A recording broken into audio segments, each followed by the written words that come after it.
Rail विभाग ने notice किया जारी, न्यू मॉडल कॉलोनी के दुकानदारों में रोष किया प्रदर्शन। बरेली में न्यू मॉडल कॉलोनी स्थित तह बाजारी स्थल के दुकानदारों ने रेल विभाग पर गंभीर सवाल उठाए हैं। दुकानदारों का कहना है कि वे पिछले 47 वर्षों से एक ही स्थान पर टीन शेड शटर लगाकर अपना कारोबार कर रहे हैं। जानकारी मिली कि रेल विभाग निशान लगाकर गिराने की तैयारी कर रहा है। DRM से याचिका लेके आए थे, प्रतिनिधि मंडल मिलने गया हुआ है। हमारी यही मांग है कि इनको रोजी रोटी कमान दी जाए। क्या नाम है? नवीन कुमार नाम है मेरा। मैं यहाँ पिछले 35 साल से दुकान कर रहा हूँ और छोटी सी दुकान है। हम जितने भी दुकानदार हैं करीब 250 दुकानदार हैं और उनसे साथ में करीब 500 परिवार हैं। ये सब भुखमरी के कगार पे आ जाएंगे। जब तक इनके लिए रेलवे कुछ नहीं व्यवस्था करती तब तक हम लोग बिल्कुल सड़क पे आ जाएंगे जी। आज हमें यहाँ इसलिए आना पड़ा कि जो है हम लोग को ठेकेदार द्वारा नोटिस दिया गया था कि दुकानें हटाई जाएँ, तो हम लोग उसके विरोध में आए थे। DRM मैडम से बात किया और जो DRM मैडम ने बहुत अच्छे से बात करी, बहुत बढ़िया से बात करी उन्होंने। आश्वासन ये दिया कि जो है आप लोग अपना जगह जो है आप करें अभी काम, जब तक वो जो कोई प्रोजेक्ट होता है हम उसको आगे वो करवा के देखते हैं।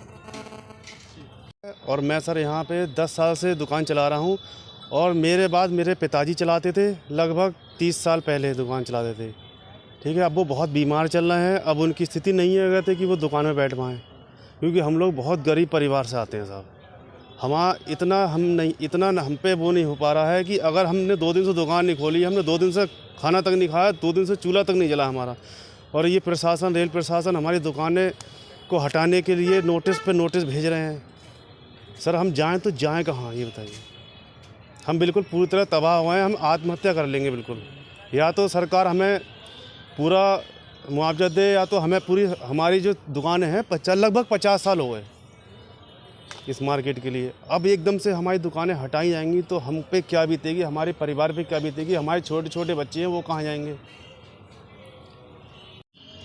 क्या नाम है सर? राजेश अग्रवाल। ये सब न्यू मॉडल कॉलोनी रेलवे की भूमि पे किराएदार हैं पिछले 47 साल से और ये अपना कारोबार करते हैं।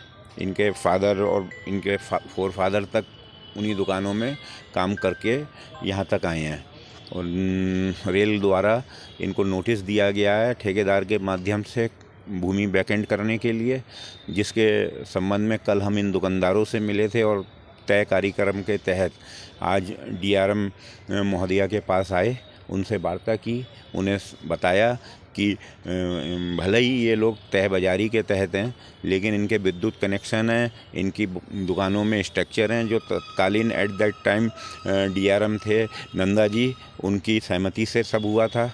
और जो अगर इनको हटा दिया गया तो निश्चित बात है इन पे बेरोजगारी भुखमरी की कगार पे आएंगे। और दूसरा, चैनल के माध्यम से आपके बता दूं, हम रेलवे बोर्ड भी जाएंगे और माननीय न्यायालय भी जाएंगे। और एक बात बता दूं, मैंने भी थोड़ा बहुत अभी कल के बाद स्टडी किया। RLDA जो है 2007 में बना है और जबकि ये भूमि स्थानीय स्टेट के द्वारा न जाने कब एक्वायर की गई थी, जो सिर्फ रेल के उपयोग के लिए, ना कि RLDA के द्वारा डेवलप करने के लिए। मैं इस चैनल के माध्यम से बताना चाहता हूँ, पूरे देश के RLDA के प्रोजेक्ट सब इलीगल हैं। रेल अपनी भूमि को किसी और को सबलेटिंग नहीं कर सकती। तो ये सब गरीब लोग हैं, इनको ना उजाड़ा जाए, ऐसा आपके चैनल के माध्यम से बताना चाह रहा हूँ।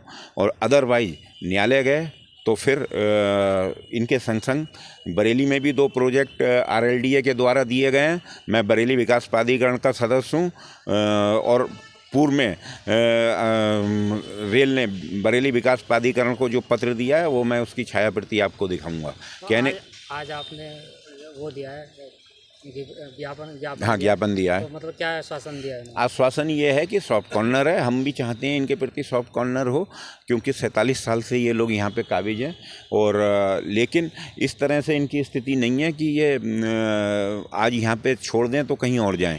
इन पे सब साधन जो हैं वो सीमित हैं और सारे ये स्थायी रूप है इनका। और रेलवे आपकी मांगों को नहीं पूरा करती है तो क्या? तो देखिए, रेलवे बोर्ड पे जाएंगे और न्यायालय जाएंगे, जो आपसे मैंने पूर्व में कहा। ठीक है। अब्दुल कयूम खां, निवासी रहपुरा चौधरी, जो कि NMC मार्केट का एक दुकानदार। जो कि मेरे पापा लगभग वहाँ पे 45 वर्षों से उस दुकान पे काम कर रहे थे रेडीमेड का। उसके बाद मेरे भाई उस पर आए और उनका आग जब लगी तो उस दिन उनका इंतकाल हो गया उसी दुकान के जलने के उसमें। उसके बाद मैं अब वहाँ पे दुकान चला रहा हूँ। उस दुकान पे मेरे माँ, मेरे 2 बच्चे और एक मेरी बेटी और एक बेटा जो कि स्कूल में जाते हैं, उसकी मैं फ़ीस तक नहीं जमा कर पाया। अगर ये दुकानें मेरी ख़त्म हो गई तो मैं पूरी तरीके से बर्बाद और रोड पे आ जाऊंगा और मेरा घर का परिवार जो है बिल्कुल बिखर जाएगा। इस मार्केट में लमसम में कितनी दुकानें होंगी? इस दुकान मार्केट में मेरे लगभग समझता हूँ 200-250 के लगभग होंगी। ठीक है, जो कि हम इसको बराबर रेल को किराया दे रहे हैं। हम उसके रेल के किराएदार हैं। हम उस पर कब्जा नहीं करे हुए हैं जो कि हमारे पास अवैध हों। हम इसको बराबर 25 पैसे से लेकर आज की तारीख में हम लगभग इसको 100 रुपये का किराया दे रहे हैं पर डे बाई डे। मतलब किराया इसका जाता है, चाहे हमारी दुकानदारी हो या ना हो, हमें किराया देना है। छुट्टी हो तो भी किराया देना है। उसके बावजूद भी हमारा अगर ये दुकान ख़त्म हो जाएगी तो हमारा क्या रहेगा। मैं सिर्फ सरकार से और रेल से बस यही चाहेंगे कि हमारी दुकानों को बचा लिया जाए, हमारे परिवार को बचा लिया जाए। अगर कुछ ऐसा हुआ तो हमारा परिवार बिल्कुल ख़त्म हो जाएगा। और मेरा परिवार नहीं, मेरे जितने दुकानदार भाई हैं सब मेरे ही तरह हैं सारे। मैं उन सब दुकानदारों, मेरे पड़ोसी हैं, सबका मैं हाल जान रहा हूँ और सब परेशान हैं और बस इसी पे ही डिपेंड है। इसके अलावा कोई उनका सहारा ना है। अगर ये दुकानें ख़त्म हो जाएंगी तो वो परिवार भी, मैं समझता हूँ लगभग, मैं तो शायद मुझसे नहीं टेंशन होगी क्योंकि बच्चों के सामने जो है मैं जवाब नहीं दे पाऊँगा। हो सकता है मैं इसमें कुछ मुझसे अनहोनी हो जाए। ऐसे ही मेरे साथ में कुछ दुकानदार और भी ऐसे ही हैं जो कि अपनी पीड़ा को मुझसे शेयर करा है। मैं काफ़ी दुकानदार हैं, उनसे जागरूक हूँ, उन्होंने मुझे बताया भी है।